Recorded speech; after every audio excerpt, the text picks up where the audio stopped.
బాధ్యత మనకుంటే భవిష్యత్తు భావితరానికి బాగుంటుంది. మాలా అవేర్నెస్ వీడియో సిరీస్ ద్వారా ఇండియన్ పీనల్ కోడ్ ని కనుగొనండి. ఇది చట్టపరమైన నేర్చుకునేవారికి దారి చూపుతుంది. ప్రతి ఎపిసోడ్ చట్టపరమైన అక్షరాస్యతలో కొత్త అధ్యాయం. చట్టాన్ని సరళీకృతం చేయడం. ఒక సమయంలో ఒక విభాగం. భారతీయ శిక్షా స్మృతి 1860 లేదా ఐపీసీ 1860లోని సెక్షన్ 79 ఒక వ్యక్తి చేసిన చర్యను సమర్థించుకోవడం లేదా తప్పుగా భావించడం ద్వారా చట్టం ద్వారా తనను తాను సమర్థించుకుంటానని రక్షణ చుట్టూ తిరుగుతుంది. ఈ సెక్షన్ ఒక వ్యక్తి నిర్దిష్టమైన వాస్తవాల కారణంగా చట్టం ద్వారా నిర్దేశించబడ్డారనే నమ్మకంతో వ్యవహరించేటప్పుడు వారి నమ్మకం నిజమైనదైతే తప్పుగా భావించినప్పటికీ ఆ చర్య కోసం ప్రాసిక్యూట్ చేయకుండా రక్షించబడే పరిస్థితులను స్పృశిస్తుంది. ఐపీసీ సెక్షన్ 79 ఇలా పేర్కొంది.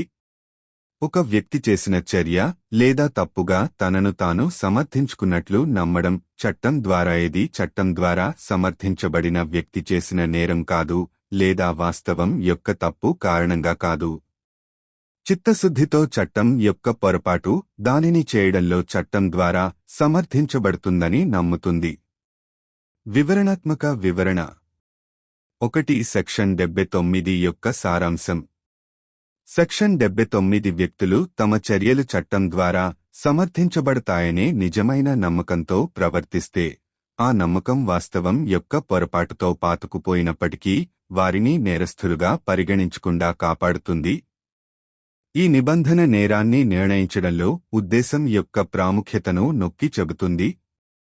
2 mistake of fact versus mistake of law. Section 79 యొక్క ప్రధాన అంశంలో వాస్తవం యొక్క పొరపాటు మరియు చట్టం యొక్క పొరపాటు మధ్య వ్యత్యాసం ఉంది. వాస్తవం యొక్క తప్పు అనేది నిర్దిష్ట పరిస్థితులు లేదా వాస్తవ పరిస్థితుల గురించి తప్పుడు నమ్మకానికి సంబంధించినది. అయితే చట్టం యొక్క పొరపాటు చట్టపరమైన సూత్రాలు లేదా నిబంధనలను తప్పుగా అర్థం చేసుకోవడం. సెక్షన్ 79 తప్పుగా వ్యవహరించే వారికి రక్షణ కల్పిస్తుంది కానీ చట్టం గురించి తప్పుగా అర్థం చేసుకున్న వారికి కాదు. 3 మంచి విశ్వాసం అవసరం. ఈ విభాగంలో కీలకమైన అంశం మంచి విశ్వాసం అనే భావన. సెక్షన్ 79 ప్రకారం రక్షణ చెల్లుబాటు కావాలంటే ఆ వాస్తవాలు తప్పుగా ఉన్నప్పటికీ కొన్ని వాస్తవాల కారణంగా చట్టం ద్వారా తాము సమర్థించబడ్డామని నమ్మి వ్యక్తి నిజాయితీగా మరియు చిత్తశుద్ధితో వ్యవహరించాలి. 4 పురుషుల రియాపై దృష్టి. క్రిమినల్ చట్టంలో చర్య వెనుక ఉద్దేశం లేదా మెన్స్ రియా తరచుగా చర్య వలె ముఖ్యమైనది. యాక్టస్ రియస్ వ్యక్తి యొక్క నమ్మకం మరియు వారి నిజమైన ఉద్దేశాన్ని పరిగణనలోకి తీసుకోవడం ద్వారా సెక్షన్ 79 నేర బాధ్యతను నిర్ణయించడంలో మెన్స్ రియా యొక్క ప్రాముఖ్యతను బలపరుస్తుంది. 5 ఆచరణాత్మక చిక్కులు. ఒక వ్యక్తి నిర్దిష్ట వాస్తవిక సమాచారం ఆధారంగా చిత్తశుద్ధిని విశ్వసిస్తూ నేరాన్ని అడ్డుకుంటున్నట్లు భావించి మరొక వ్యక్తిని నిర్బంధించే పరిస్థితిని పరిగణించండి. నిర్బంధించబడిన వ్యక్తి నిర్దోషి అని తర్వాత తేలితే చట్టం ప్రకారం ప్రవర్తిస్తున్నారని వారు నిజంగా విశ్వసిస్తే చట్టం చేసిన వ్యక్తికి సెక్షన్ 79 కింద రక్షణ ఉంటుంది. 6 బ్యాలెన్సింగ్ యాక్ట్. ఐపీసీ 1860 తప్పుడు చర్యలకు జరిమానా విధించినప్పటికీ తప్పు నమ్మకంతో చేసే ప్రతి చర్య హానికరమైనది లేదా శిక్షకు అర్హమైనది కాదని కూడా గుర్తిస్తుంది. సెక్షన్ 79 ఈ బ్యాలెన్స్ను నిర్వహిస్తుంది. వాస్తవ తప్పిదాలలో పాతుకుపోయిన నిజమైన తప్పులు వ్యక్తులను అనవసరంగా నేరంగా పరిగణించకుండా చూస్తుంది. 7 బ్లాంకెట్ డిఫెన్స్ కాదు.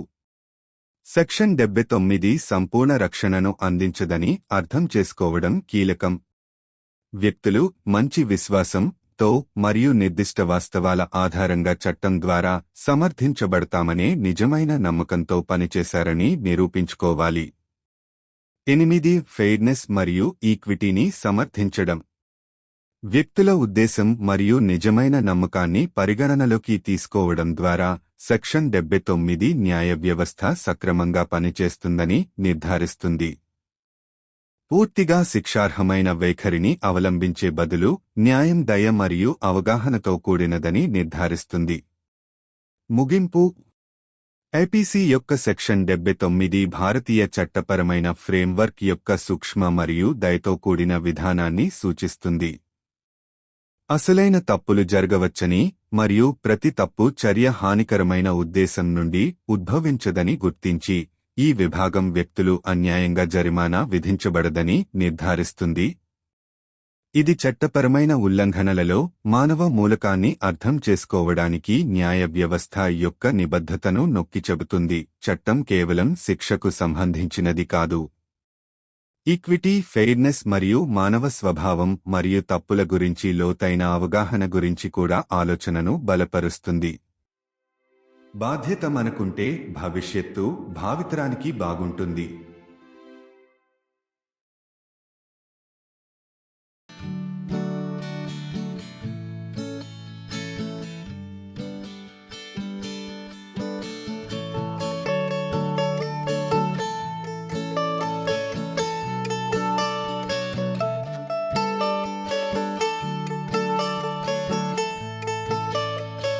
हमारी संक्षिप्त जानकारीपूर्ण वीडियो श्रृंखला के साथ भारतीय दंड संहिता आईपीसी की जटिलताओं को जानें। कदम दर कदम अपनी कानूनी समझ बढ़ाएं। आज की यात्रा आईपीसी की एक और धारा से पर्दा उठाती है। भारतीय दंड संहिता 1860 आईपीसी 1860 की धारा 79 किसी व्यक्ति द्वारा किए गए कृत्य को कानून द्वारा उचित ठहराए जाने या खुद को उचित मानने की गलती से किए गए कृत्य के बचाव के इर्द गिर्द घूमती है। यह अनुभाग उन स्थितियों को छूता है जहां एक व्यक्ति इस विश्वास के तहत कार्य करते हुए कि उन्हें तथ्यों के एक निश्चित समूह के कारण कानून द्वारा अनिवार्य किया गया है, उस कार्रवाई के लिए मुकदमा चलाने से बचाया जाता है यदि उनका विश्वास वास्तविक था, भले ही गलत हो। आईपीसी की धारा 79 में कहा गया है, किसी व्यक्ति द्वारा किया गया कार्य कानून द्वारा उचित ठहराया गया है या तथ्य की भूल से स्वयं को उचित माना गया है। कोई भी चीज अपराध नहीं है जो किसी ऐसे व्यक्ति द्वारा किया जाता है जो कानून द्वारा उचित है या जो तथ्य की गलती के कारण नहीं बल्कि कानून की गलती के कारण सद्भावना से खुद को कानून द्वारा उचित मानता है। विस्तृत विवरण। 1. धारा 79 का सार। धारा 79 व्यक्तियों को अपराधी माने जाने से बचाती है यदि वे इस वास्तविक विश्वास के तहत कार्य करते हैं कि उनके कार्य कानून द्वारा उचित हैं, भले ही वह विश्वास तथ्य की गलती में निहित हो। यह प्रावधान आपराधिकता का निर्धारण करने में इरादे के महत्व को रेखांकित करता है। 2. तथ्य की गलती बनाम कानून की गलती। धारा 79 के मूल में तथ्य की गलती और कानून की गलती के बीच अंतर निहित है। तथ्य की गलती विशिष्ट परिस्थितियों या तथ्यात्मक स्थितियों के बारे में गलत धारणा से संबंधित होती है, जबकि कानून की गलती में कानूनी सिद्धांतों या विनियमों की गलतफहमी शामिल होती है। धारा 79 तथ्य की गलती के तहत कार्य करने वालों के लिए सुरक्षा प्रदान करती है, लेकिन कानून की गलत समझ के तहत कार्य करने वालों के लिए नहीं। 3. सद्भावना की आवश्यकता। इस खंड का एक महत्वपूर्ण पहलू सद्भावना की अवधारणा है। धारा 79 के तहत बचाव के वैध होने के लिए व्यक्ति को यह विश्वास करते हुए ईमानदारी से काम करना चाहिए कि वे कुछ तथ्यों के कारण कानून द्वारा उचित थे, भले ही वे तथ्य गलत हों। 4. मेंसरी पर जोर। आपराधिक कानून में किसी कार्रवाई के पीछे का इरादा या मेंस रीस अक्सर उतना ही महत्वपूर्ण होता है जितना कि कार्रवाई एक्टस रीस। व्यक्ति के विश्वास और उनके वास्तविक इरादे पर विचार करके धारा 79 आपराधिक दायित्व निर्धारित करने में मेंसरी के महत्व को पुष्ट करती है। 5. व्यावहारिक निहितार्थ। ऐसी स्थिति पर विचार करें जहां एक व्यक्ति विशिष्ट तथ्यात्मक जानकारी के आधार पर सद्भावना में विश्वास करते हुए दूसरे व्यक्ति को यह सोचकर हिरासत में लेता है कि वे एक अपराध को रोक रहे हैं। यदि बाद में यह सामने आता है कि हिरासत में लिया गया व्यक्ति निर्दोष था, तो कार्य करने वाले व्यक्ति को अभी भी धारा 79 के तहत संरक्षित किया जा सकता है यदि उन्हें वास्तव में विश्वास हो कि वे कानून के अनुसार कार्य कर रहे थे। 6. संतुलन अधिनियम। जबकि आईपीसी 1860 गलत कार्यों को दंडित करता है, यह भी मानता है कि गलत धारणा के तहत किया गया प्रत्येक कार्य दुर्भावनापूर्ण नहीं है या सजा के योग्य नहीं है। धारा 79 इस संतुलन को बनाए रखती है, यह सुनिश्चित करते हुए कि तथ्यात्मक त्रुटियों में निहित वास्तविक गलतियां व्यक्तियों को अनुचित रूप से अपराधी नहीं बनाती हैं। 7. कंबल रक्षा नहीं। यह समझना महत्वपूर्ण है कि धारा 79 पूर्ण सुरक्षा प्रदान नहीं करती है। व्यक्तियों को यह प्रदर्शित करने की आवश्यकता है कि उन्होंने अच्छे विश्वास और विशिष्ट तथ्यों के आधार पर कानून द्वारा उचित ठहराए जाने के वास्तविक विश्वास के तहत कार्य किया। 8. निष्पक्षता और समानता को कायम रखना। व्यक्तियों के इरादे और वास्तविक विश्वास पर विचार करके धारा 79 यह सुनिश्चित करती है कि कानूनी प्रणाली निष्पक्ष रूप से संचालित हो। पूरी तरह से दंडात्मक रुख अपनाने के बजाय यह सुनिश्चित करता है कि न्याय में दया और समझदारी हो। निष्कर्ष, आईपीसी की धारा 79 भारतीय कानूनी ढांचे के सूक्ष्म और दयालु दृष्टिकोण का प्रतीक है। यह स्वीकार करते हुए कि वास्तविक गलतियां हो सकती हैं और हर गलत कार्रवाई दुर्भावनापूर्ण इरादे से नहीं होती है, यह अनुभाग सुनिश्चित करता है कि व्यक्तियों को अनुचित रूप से दंडित नहीं किया जाए। यह कानूनी उल्लंघनों में मानवीय तत्व को समझने के लिए न्याय प्रणाली की प्रतिबद्धता को रेखांकित करता है, इस विचार को मजबूत करता है कि कानून केवल सजा के बारे में नहीं है, बल्कि समता, निष्पक्षता और मानव स्वभाव और पतनशीलता की गहरी समझ के बारे में भी है। यदि हम जिम्मेदार हैं, तो भविष्य आने वाली पीढ़ियों के लिए अच्छा होगा।